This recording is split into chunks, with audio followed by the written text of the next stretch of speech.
3 nights deep in the Appalachian Mountains. No signal, no witnesses, and no way out. What happened inside that van is the exact reason I will never park alone in the dark again. And by the final story, you won't either. This is Living with Shadows.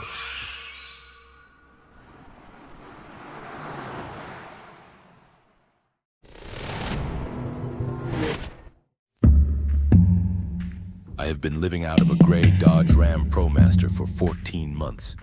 It is fully converted and fully insulated with blackout curtains sealing the cab from the living quarters.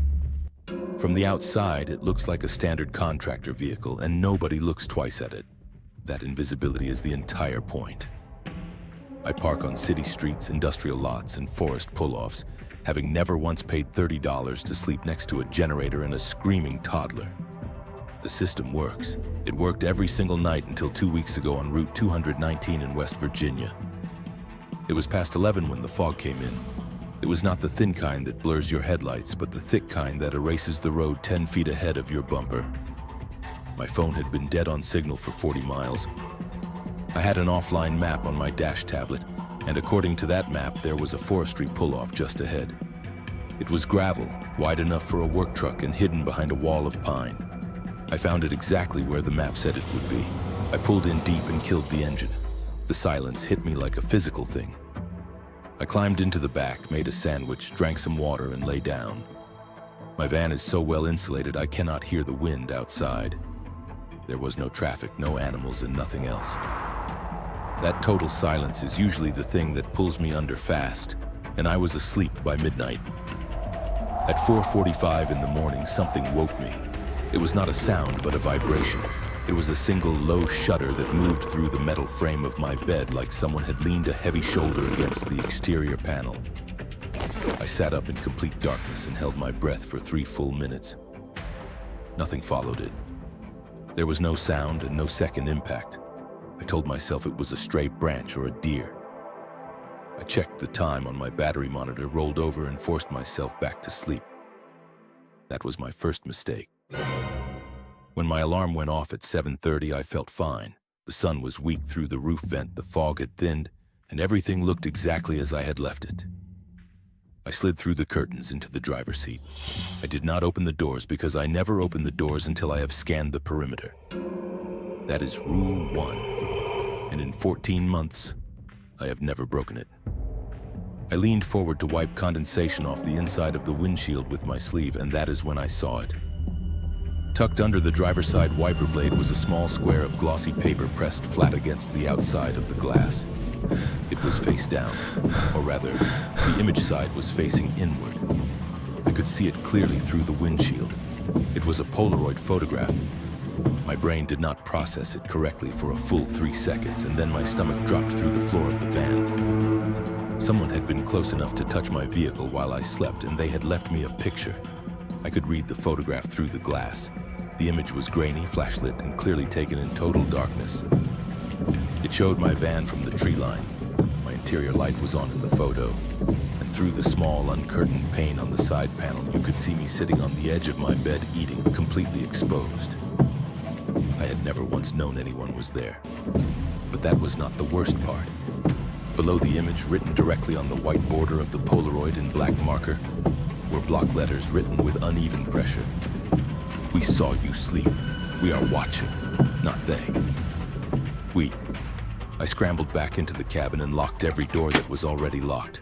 My hands were shaking so badly I knocked my water bottle off the shelf and did not even pick it up. I faced the side window and looked out. There were no cars in the pull-off and no movement in the tree line. The gravel path showed only one set of tire tracks, which were mine going in. Then I looked down.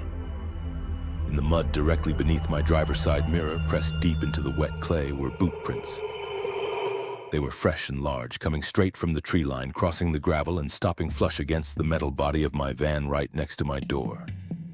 Whoever left that photograph had not stood in the woods and watched from a distance. They had walked up and stood inches from the glass while I was sleeping. That vibration at 4:45 was not a branch. It was the physical weight of a human body pressing against my van. I looked back toward the tree line and I saw him. There was an old wooden bench near the wood line, rotting, weathered, and gray. Sitting on it, perfectly centered and facing my van, was a man. He was wearing a heavy canvas work jacket, dark and soiled. His face was uncovered, showing just a normal middle-aged face with no mask and no hood. But he was completely still. He was not shifting his weight, not looking around, and not blinking. His eyes were fixed directly on my windshield, staring straight at me without moving. I stared back for what felt like a full minute, and he did not move, wave, or stand. Then I heard a whisper from outside the passenger window. It was close. So close his breath should have fogged the glass. I whipped my head toward the passenger side, but no one was there. The glass was clean and the seat beside me was empty. I looked back at the bench, and the man was still sitting and still staring. He had not spoken. The whisper came from someone else, someone who was already standing right next to my van. Then the scratching started. It was a slow, deliberate sound of fingernails dragging down the metal of the driver door. I looked at the door, but no one was there, and then the scratching continued from the rear panel. They were circling me. One was on the bench, and one was moving around the vehicle. I grabbed my keys, but my hands were shaking so badly I dropped the keychain. It hit the rubber floor mat, and the sound in that silent cab was enormous. I reached down, my fingers scraping the cold floor, got the keys and jammed them into the ignition. I turned the key and the engine cranked, stumbled in the cold, and then caught. The man on the bench stood up. He did not rush, but stood slowly like he had all the time in the world, and he started walking toward my van. Then I saw the second one step out from behind the vehicle, standing directly in the path I would need to reverse. He wore the same heavy jacket and the same blank face with no expression, just standing there to block me. The first man reached my driver door, and I heard his boots in the gravel as he leaned down and pressed his face against the glass. He pulled the door handle, but it was locked. He pulled it again, and it was still locked. Then he started pounding on the glass with both fists. I threw the van in reverse. The second man jumped aside at the last second as the rear tires tore into the wet gravel, mud spraying the undercarriage. I cranked the wheel hard, swinging the nose toward the exit. The first man slapped the side mirror as I passed, and it snapped off, dangling by the wires. I hit the gravel road at 40 miles an hour and then the pavement at 60. I looked in my rearview mirror, and both men were standing in the middle of the pull-off watching me leave. Not chasing, just watching. Then they turned and walked back into the trees. I drove Route 219 at 70 miles an hour through the thinning fog, and I did not touch the brake for 30 minutes. I kept my eyes on the white line and my hands locked on the wheel. I stopped at a gas station on Interstate 64 under bright lights and surrounded by other cars. I called the local sheriff's non-emergency number, and a deputy arrived 40 minutes later. I showed him the photograph and told him everything. He looked at the image for a long time, and then he looked at me. He told me that they had 3 similar reports this year with the exact same description of one man sitting on the bench and one hiding near the vehicles. He said they do not steal or break in, they just wait, though they do not know what for. He gave me his card and told me not to go back there. I drove 300 miles east, parked at a busy truck stop, and slept with the doors locked and a hammer next to my pillow. When I woke up, I checked the exterior before getting in. On the rear door, scratched deep into the paint in fresh, angry marks, were the words, "We know your plate." I looked around the truck stop at the hundreds of vehicles, RVs, semis, and vans, realizing any one of them could be watching. I got in, and I drove. For the past week, I have checked my rearview mirror at every single stop, every red light, and every pull-off. Sometimes I think I see a dark jacket in the distance. Sometimes I am not sure, and sometimes I am still not sure.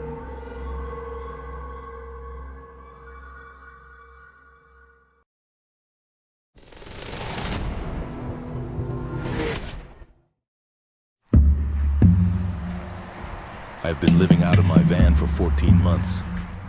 Same gray ProMaster, same blackout curtains, same system. But after what happened in West Virginia, I stopped parking on forest roads alone. For 2 weeks, I stayed at truck stops, rest areas, and well-lit lots with security cameras. Then I got careless. It was late October, the leaves were down, and it was cold enough to see my breath. I was driving through the Allegheny Mountains on a 2-lane highway with no name. My phone had been dead on signal for hours and I needed sleep. I found a logging road with a dead end, no signs and no other vehicles. The map showed nothing for miles in any direction. I told myself it would be fine. I pulled in deep, killed the engine, and the silence was complete. I was asleep by midnight. At 3 in the morning, a thud woke me. It was soft on the roof directly above my head. I lay perfectly still, listening. Another thud hit closer to the center of the roof, followed by a dragging sound. Something was being pulled across the metal, slow and heavy like the sound of fabric or skin scraping against the paint. I held my breath as my hand found the knife under my pillow. The dragging stopped right above my bed. Then came a single scratch, long and deliberate, like a fingernail on metal. I did not move, and I did not breathe. Nothing else happened for the rest of the night, but I did not sleep again. At first light, I climbed onto the roof. There were no branches overhead and no pine cones that could have fallen. But there was a scratch in the paint, long and deep, starting at the front edge of the roof and dragging all the way to the back. It was not random. It was deliberate. I told myself it was a raccoon, a big one, because they climb and they scratch. I stayed another night, but I did not sleep. I sat in the driver's seat with the lights off, the windows fogged, and my phone in my hand ready to record. 2 in the morning brought nothing. At 3 in the morning, a soft tap hit the roof, then another, then another. It was not random. 3 taps, a pause, 2 taps, a pause, then 3 taps. It was a pattern. Someone was knocking a code on my roof. I raised my phone to record, and the moment the screen lit up, the tapping stopped instantly. There was complete silence for 10 minutes, and then something heavy dropped onto the roof. It was not a thud, but an impact. The metal bowed inward, and I heard the frame groan as footsteps walked across the roof. It was not an animal on 4 legs. It was 2 feet walking slow, heavy, and deliberate. I crouched lower in the driver's seat, my heart pounding so loud I was sure they could hear it. The footsteps stopped directly above the driver's seat, and then a face pressed against the roof vent. The vent is small, plastic, and translucent. In the dark, I could clearly see the silhouette of a nose, lips, and an eye. Someone was looking down at me through the glass. I screamed. The face pulled away. Footsteps ran across the roof, and a heavy thud echoed as something jumped off the back of the van. I started the engine, drove 2 miles down the logging road, and parked in an open clearing where nothing could climb onto the roof without me seeing. I slept with all the lights on. The next morning, I drove to a small town, found a diner, and told the waitress what happened. She stopped wiping the counter, looked at me for a long time, and told me that 3 years ago a man went missing at that exact logging road near the state line. His truck was found parked at that pull-off with the roof caved in, but his body was never found. I went to the library, used their computer, and found the news article.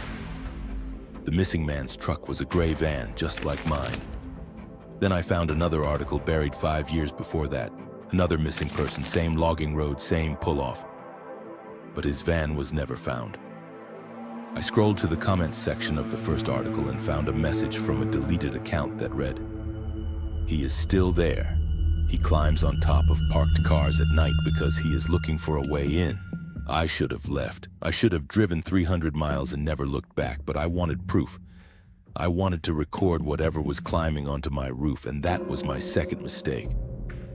I drove back to the clearing 2 miles away under an open sky with no trees overhead. I parked in the exact center, set my phone on the dashboard to record audio, locked every door, and verified the roof vent was locked. Then I waited. 2 in the morning brought no sound. 2:30 was nothing. At 3, a thud came from the front of the van on the ground. Footsteps in the gravel began circling the vehicle. I looked out the window but saw nothing in the dark. The footsteps stopped at the driver door and a hand pulled the handle. Locked. The footsteps moved to the passenger door and pulled the handle. Locked. The back doors locked. The sliding door locked. Whoever was out there was checking every single door. Then the footsteps stopped. There was silence for 30 seconds, and then a massive slam hit the driver door. A shoulder carrying full weight made the van rock. Another slam hit the passenger side, then another on the back doors. They were hitting the van from every angle, testing it, looking for a weakness. I curled in the back with the knife in my hand and the phone recording. Then I heard the roof vent turning. I had locked it. I knew I had locked it, but the plastic latch was small and easy to break from the outside. A sharp click echoed and the vent opened. Cold air poured in, and then a hand came through the opening. The fingers were dirty with long nails, and the skin was pale and cracked, reaching down and feeling around. I lunged forward and slammed the vent closed on the wrist. A human scream, loud and full of pain, echoed through the clearing. The hand pulled back violently, and blood dripped through the vent onto my seat. Then total silence returned. I held my breath and listened. A whisper came from the roof directly above my head, close enough that I could hear the wetness in their throat. "Let me in. I am cold." I started the engine, threw the van in drive, and floored it. The van shot forward and something heavy rolled off the roof and hit the ground behind me. I did not look back. I drove onto the main road at 4 in the morning and did not stop for 3 hours. I called the state police from a rest area, and an officer met me 2 hours later. I showed him the blood on the seat, the scratch on the roof, and the audio recording on my phone. His face went gray. He drove to the clearing and called me back an hour later to tell me human blood was on the roof vent and they were sending it to the lab. I gave my statement, drove home, and sold the van 3 days later. 2 weeks after that, the officer called me again. The DNA matched a man who was declared dead 6 years ago after going missing from that exact logging road. The officer told me he did not know how to explain it, neither did I. I hung up and I tried to forget, but sometimes late at night I hear tapping on the roof of my apartment, on the hood of my new car, and on the tent when I go camping. I tell myself it is rain, or branches, or my imagination. But I know the pattern. 3 taps, a pause, 2 taps, a pause, then 3 taps. He is still not sure if I am inside.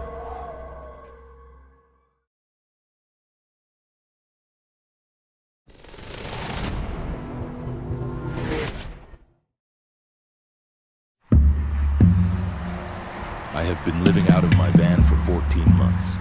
Same gray ProMaster, same system and same rules. Lock everything, check twice, and never assume you are alone.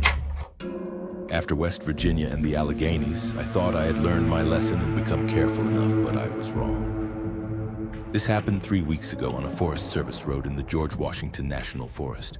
There was no cell signal, no other vehicles, and it was just me, the pines, and a creek somewhere in the dark. I fell asleep reading with the lights off at 11, the door locked and the curtains drawn. Everything was exactly as it should be. The insulation in the ProMaster is thick, creating a total acoustic void where the outside world completely ceases to exist. At 2 in the morning, a sound woke me. It was not loud or violent, but the specific quiet plastic click of my roof vent latch twisting and popping open directly above my head. I sleep in a sealed van, so that sound had only one horrifying meaning, but my brain simply would not accept it. I turned my phone light on and aimed it upward, and the face was 6 inches from mine through the translucent plastic of the roof vent. It was a middle-aged man lying flat on his stomach on top of my van, pressing his face against the vent opening. His face looked normal with a beard, tired eyes, and wind-burned skin. But the expression on his face was the thing that stopped my blood completely. It was not rage, hunger, or the look of someone who wants to hurt you. It was relief. It was the expression of something that has been alone for a very long time and has finally found exactly what it was looking for. I could not move and I could not make a sound as every muscle locked simultaneously. I lay there on that platform completely rigid while he looked down at me through the open square with that expression of quiet, patient relief. He was not blinking or shifting, just looking at me the way something looks at the only light it has seen in a very long time. The absolute silence inside the cabin made the sound of his breathing rattle against the plastic frame. He spoke once in a flat, calm, and unhurried voice. He told me the vent was open, that I was right beneath him, and that he just needed company because he had been alone for longer than he could remember. Then he stopped, and he just waited. My body moved before my brain could form a single thought. I rolled off the platform, hit the floor on both knees, and drove through the partition curtain into the front cab. I grabbed my phone off the dash, but there was no signal. I looked through the windshield and into my side mirrors, but the clearing was completely dark. I listened intently, expecting to hear heavy footsteps running away across the metal roof, but the silence outside was absolute. I assumed he had jumped down and vanished into the pines. I rammed the key into the ignition, twisted it, and let the engine roar to life, the headlights cutting through the dense mountain fog. I started the engine. I did not get out to check the exterior or look at the roof. I just put the van in drive, got back on the forest road, and drove. 4 minutes, maybe 5 passed, and the highway was empty and black in every direction. I had the heater running full, and my hands were just beginning to stop shaking when I saw it in the rearview mirror. The partition curtain leading to the back cabin was moving. It was not from the wind or from my driving, because someone was physically touching it from the other side. My heart stopped as the terrifying truth hit me. When I ran into the front cab, he hadn't jumped off the van. He had slipped down through the open roof vent and into my back cabin while I was starting the engine.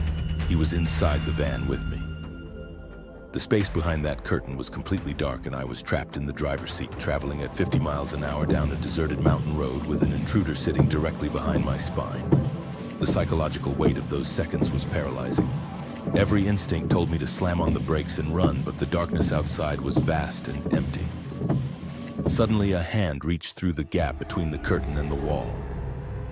It was a hand with dirty fingers and cracked nails, holding something small and silver. It was my spare key, the exact one I kept hidden under the driver's side wheel well outside. The man had spent hours outside my van before opening the vent, tracing the frame, finding my hidden security backup and pocketing it. Now, the hand placed it gently on the passenger seat and then withdrew back behind the heavy curtain. I did not hear a footstep. I did not hear a breath. Just the soft rustle of the fabric as the hand disappeared back into the pitch-black living quarters. I yanked the wheel left. The van hit the gravel shoulder and fishtailed, but I got it back on the pavement without stopping. I did not look back, and I did not take my foot off the gas. I drove Route 220 at 70 miles an hour until the fog broke and the interstate lights appeared. I pulled into the first truck stop on Interstate 81, parking directly under a massive floodlight surrounded by semis on every side. The bright, sterile glow of the diesel pumps provided a sudden, artificial safety. I grabbed a knife in one hand, a flashlight in the other, stepped out of the front door, walked around to the back, and threw the rear doors open. It was empty. The cabin was completely and perfectly empty, with only cold air, my sleeping bag half off the platform, and the partition curtain pushed to one side. The side door was closed but not fully latched, ajar by 2 inches. He had left that way while I was walking around the van. The roof vent directly above the bed was gaping wide open, letting the freezing night air howl into the space. I realized later, when I stepped out of the driver door to walk around to the back, he must have slid out the side door while I was facing away. He was never on the roof during the drive. He was just waiting behind that curtain for the first moment I turned my back. He was gone, but on my pillow, where it had not been before, was a folded piece of paper. I opened it and read the single sentence written in small, careful handwriting. I am not dangerous, I am just desperate. But desperate people do desperate things, so lock the vent, please. I walked to the side of the van, climbed up the exterior ladder, and stared at the roof. In the dust on the metal panels were fresh body prints where he had been lying flat waiting for me.